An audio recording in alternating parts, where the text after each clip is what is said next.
Assalamualaikum warahmatullahi wabarakatuh. Selamat berjumpa dalam PJJ Matematika.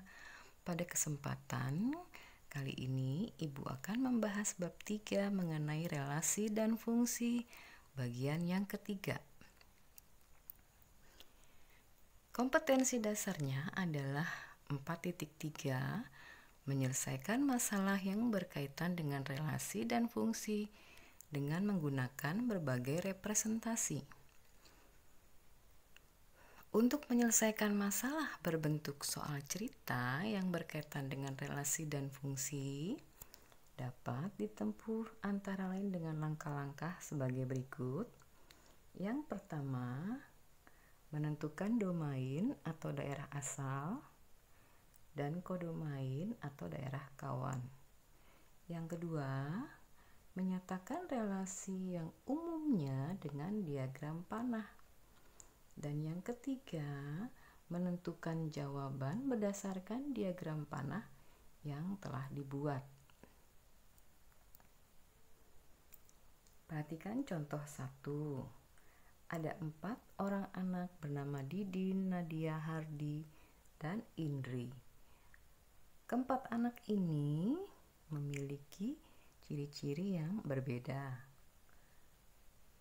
Didin dan Nadia berbadan tinggi, sedangkan anak yang lain tidak. Nadia dan Hardi berkulit sawo matang, sedangkan yang lain tidak. Didin dan Indri berambut ikal, sedangkan yang lain mungkin ada yang berambut lurus ya. Siapakah yang berbadan tinggi dan berambut ikal? Apakah Didin, Nadia, Hardi, atau Indri?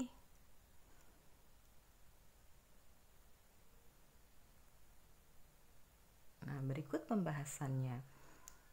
Kita buat diagram panahnya, di mana domainnya itu kita beri nama himpunan A dan anggotanya Didin, Nadia, dan Hardi serta Indri.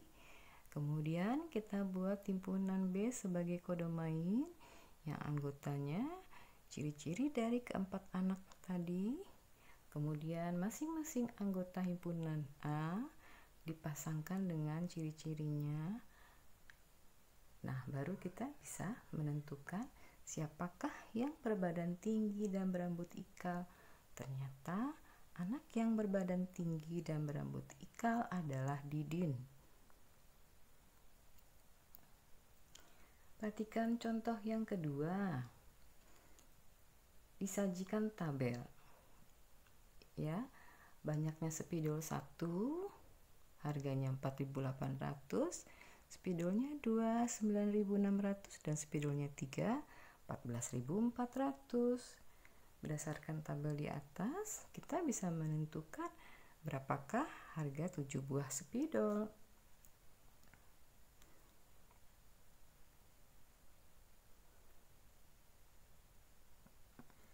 Nah, caranya cukup mudah, tinggal kita kalikan saja 7 dengan 4.800.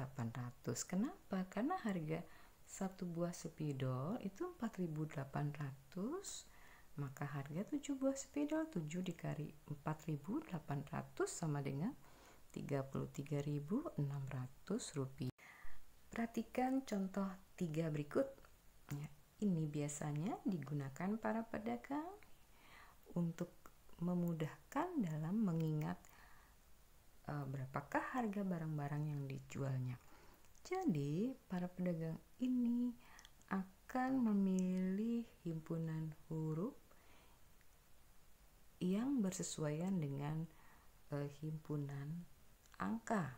Nah, sebagai contoh ya, untuk memberi kode pada harga barang-barang yang dijualnya, seorang pedagang memilih himpunan huruf pada pembentuk kata obat pusing yang berkorespondensi dengan himpunan angka dari 0 sampai dengan 9. Kalian perhatikan baik-baik ya korespondensi satu-satu. Jadi korespondensi satu-satu, anggota himpunan domain yang ada di atas ditulisnya hanya memiliki tepat satu saja pasangan dikodomain ya, tidak boleh lebih. Bagaimana menandai harga 6.325? Karena sudah ada korespondensi satu-satunya, maka 6.325 itu ditandai dengan kode STAU. Perhatikan contoh 4 berikut. Sebuah perusahaan taksi menetapkan ketentuan bahwa tarif taksi setelah X kilometer adalah TX sama dengan TO ditambah 2.400X, di mana TO adalah tarif awal Rp6.000 dan tarif setiap kilometernya Rp2.400. Berapakah tarif untuk 15 km?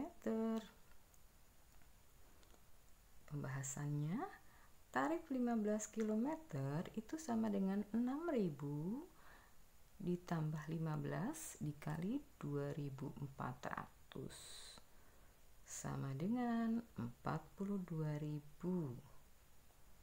Bagaimana? Sudah paham? Kita lanjut ya. Pada contoh yang kelima. Sebuah rumah mempunyai bak penampungan air. Ya, umumnya di rumah-rumah itu ada bak penampungan air ya kan. Melalui sebuah pipa, air dialirkan dari bak penampungan ke dalam bak mandi. Volume air dalam bak mandi setelah 3 menit adalah 23 liter. Dan setelah 7 menit adalah 47 liter. Volume air dalam bak mandi setelah dialiri air selama T menit dinyatakan sebagai VT sama dengan V0 ditambah A kali T liter. Nah, ini adalah rumus fungsi dengan notasi fungsinya huruf V. Nah, di mana V0 adalah volume air dalam bak mandi sebelum air dialirkan. Jadi sebelum air dialirkan itu di dalam bak mandi sudah ada airnya. Dan A adalah debit air yang dialirkan setiap menit. Tentukan volume air dalam bak mandi setelah 15 menit. Berikut pembahasannya. Kita menggunakan eliminasi ya. Eliminasi itu menghilangkan salah satu variabel yang memiliki koefisien yang sama. Kita tulis kembali, ini rumus fungsinya.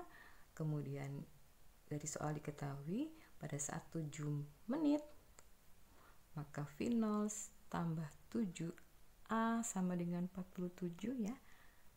Jadi T-nya kita substitusi atau kita ganti dengan angka 7.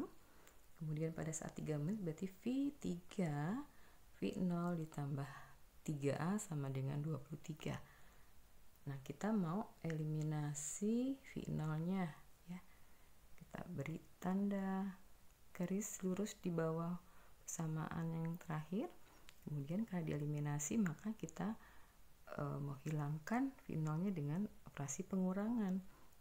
Maka didapatlah V0 dikurangi V0, habiskan tinggal 7A dikurang 3A 4A, 47 dikurang 23 24, 4A sama dengan 24, A sama dengan 24 dibagi 4 sama dengan 6 liter per menit.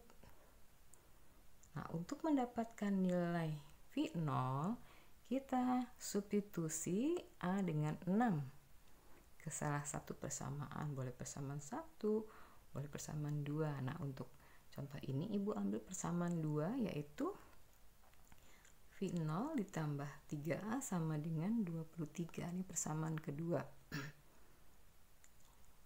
Jadi V0 tambah 18 itu asalnya dari 3 kali 6 karena A-nya sudah diperoleh 6 sama dengan 23. V0 sama dengan 23 dikurang 18, maka V0 sama dengan 5 liter. Nah, 5 liter ini adalah volume air yang sudah ada di dalam bak mandi sebelum air dialirkan dari pipa. Dan kita peroleh persamaan yang terbaru, yaitu Vt sama dengan 5 ditambah 6T. Ya, jadi yang nggak berubah variabelnya adalah yang T.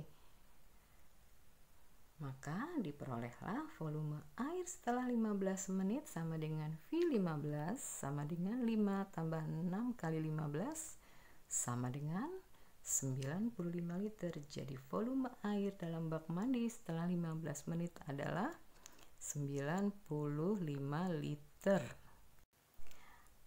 Baiklah anak-anak, demikianlah materi pada pertemuan kali ini. Mohon maaf kalau ada kata-kata yang salah, karena yang salah itu datangnya dari ibu pribadi dan yang benar itu datangnya dari Allah Subhanahu wa Ta'ala. Terima kasih sudah menyaksikan video pembelajaran ini. Sampai berjumpa di pertemuan berikut. Wassalamualaikum warahmatullahi wabarakatuh.